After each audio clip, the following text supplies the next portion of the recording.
მოგესალმებით, თქვენ უსმენთ პოდკასტ დოზა სიმართლე. მე ლიზივე კუავარ და დღეიდან ეს სივრცე იქნება ის, სადაც ვისაუბრებთ დამოკიდებულებაზე ღიად, გულწრფელად და აი მართლა ყველანაირი სტიგმის გარეშე და პირველ ეპიზოდში დავიწყებთ ყველაზე მარტივი, მაგრამ ასევე თან ყველაზე მნიშვნელოვანი კითხვით, რომელიც ყოველთვის გვესმის და თითოეულ ჩვენგანს გავგია, ასევე შეიძლება დაგვისვამს კიდევაც ეს შეკითხვა, თუ რა არის დამოკიდებულება, ხო? იმიტომ რომ ხშირად როდესაც სიტყვა დამოკიდებულებას ვისმენთ, აი პირდაპირ ასოციაცია გვიჩნდება და მეც ვიყავი ამ ადამიანებს შორის, რიგებს შორის, რომლებსაც ასოციაცია უჩნდებოდათ ეგრევე ნარკოტიკებზე, ან ალკოჰოლზე და ამაზე ვიწყებდი ფიქრს, მაგრამ რეალურად დამოკიდებულება ბევრად ფართო ცნება ამ ყველაფერთან დაკავშირებით არაერთი სტატია და კვლევა წამიკითხავს და დამოკიდებულება რეალურად არის მდგომარეობა და ის ძალიან მარტივად აღსაქმელი არის, რომ როდესაც ადამიანი ვერ აკონტროლებს რაღაცა გარკვეული ქმედების, ნივთის ან რაღაცა შეგრძნების სრულს, მიუხედავად იმისა, რომ იცის, რომ ეს ყველაფერი ჩვეულებრივად ცხოვრებას დაუკრავს მას, გაანადგურებს ფსიქოლოგიურად, მენტალურად და ფინანსური მდგომარეობა კიდევ ყოველთვის ყველაზე წინა პლანზე იწევს ხოლმე, მაშინ როდესაც ადამიანი რაღაცაზე დამოკიდებული არის, ხო ფინანსურად როგორ უკან იხევს შემდეგ ადამიანი და რეალურად დამოკიდებული ადამიანები ყველაფერზე შეიძლება იყვნენ, არ არის ეს მხოლოდ ალკოჰოლი, ნარკოტიკები ან ნიკოტინი, ჩვეულებრივად შეიძლება იყოს ეს აზარტული თამაშები, სოციალური მედია და სოციალურ მედიაზე დამოკიდებული, ძალიან ბევრი ადამიანი ვართ, მათ შორის ვართ ალბათ თითოეული ჩვენგანიც, მე ყოველ შემთხვევაში ვარ პირადად.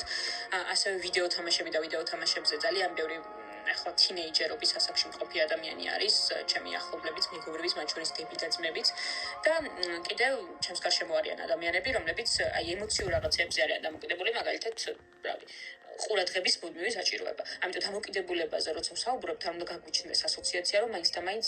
ნარკოტიკზე შეიძლება იყოს ადამიანი დამოკიდებული ან ალკოჰოლზე, მაგრამ ეს ყველაფერი ცხადია ყველაზე გავრცელებული არის და ყველაზე მეტ ყურადღებას აქცევენ ხოლმე ყოველთვის და მაგით ყოველთვის ესე ვთქვათ წინა ფლანგზე არის წამოწეული. ყველაზე მნიშვნელოვანი კითხვა ალბათ ის არის, თუ რა იწვევს დამოკიდებულებას, ხო და რატო იწყება საერთოდ რაღაცაზე დამოკიდებულება. დამოკიდებულება იწყება და იწვევს დამოკიდებულებას ის, როდესაც რაღაცა ძალიან ძლიერ სიამონებას გვანიჭებს და ჩვენი ტვინი მე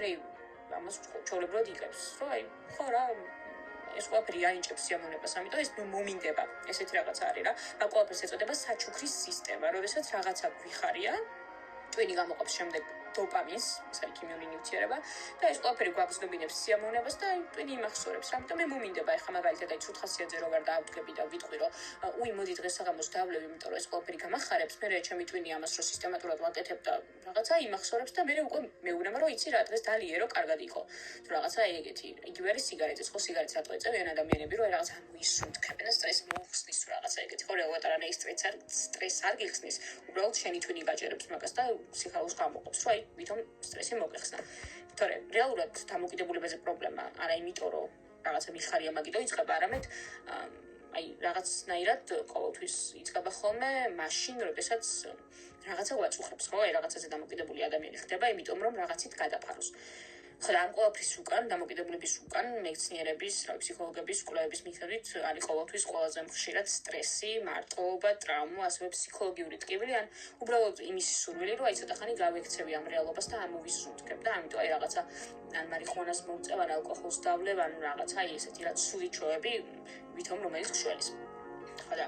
ამიტომ ჩვენს ეპიზოდებში და პოდკასტში დოზა სიმართლეში ვეცდებით გავიგოთ არა მხოლოდ ის თუ რა არის დამოკიდებულება, არამედ რატომ ჩნდება, საერთოდ როგორ მოქმედებს ეს ყველაფერი ადამიანზე და როგორ შეიძლება ვიპოვოთ გამოსავალი, იმიტომ რომ ჩვენ შემდეგ ეპიზოდებში ნახავთ სწორედ ისეთ ადამიანებს და მოусმენთ სწორედ ისეთ ადამიანებს, რომლებიც რაღაცაზე დამოკიდებულები შეიძლება ახლაც იყვნენ ადრე და უშველეს თავიანთ თავებს და გამოსავალი ნახეს და ამიტომ მათთან ერთად ვისაუბრებთ როგორ მუშაობს დამოკიდებულება, როგორ უნდა დავიხმაროთ დამოკიდებულების მოხსნას თუ მოშორებას და როგორ შეიძლება რომ შევაჩეროთ მოკლედ ეს ყველაფერი. დღეისთვის კი სულ ეს იყო. ყოველ ორ შაბათს დაელოდეთ YouTube არხზე პოდკასტ დოზა სიმართლეს და თუ ეს თემა თქვენთვის საინტერესო არის, დარჩით ჩვენთან, იმიტომ რომ შემდეგ ეპიზოდში ძალიან მნიშვნელოვან საკითხებზე კიდევ უფრო ფიქრს ვისაუბრებთ. ალბათ პირველ ეპიზოდშიც გაიგეთ რეალურად ის რისი თქმაც მინდოდა, რომ დამოკიდებულება არ არის განაჩენი, ეს აუცილებლად გავიაზროთ და დამოკიდებულ ადამიანებს პირიქით გვერდში უნდა დავუდგეთ, იმიტომ რომ როგორც ვთქვი, ეს ყველაფერი შეიძლება იყოს გამოწვეული სწორედ რაღაცა ტრავმისგან. ამიტომ შენ გარშემო ვიღაცას თუ ხედავ რომ რაღაცაზე დამოკიდებულია, დაევაპარაკე და ეცადე რომ ერთი სიცოცხლე გადაარჩინოთ დროებით.